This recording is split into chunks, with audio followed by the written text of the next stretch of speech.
আজকে আমাদের এখানে একটি ছোট্ট কিউট একটা ছেলে বাবু, ছেলের যে জন্মদিন ছিল তো সেটাতে আমরা করছি।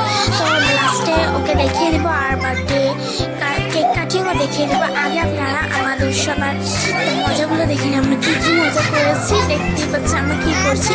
তো সবাই ভিডিওটাকে এনজয় দেখতে থাকুন।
আপনাদের এত ছোট করে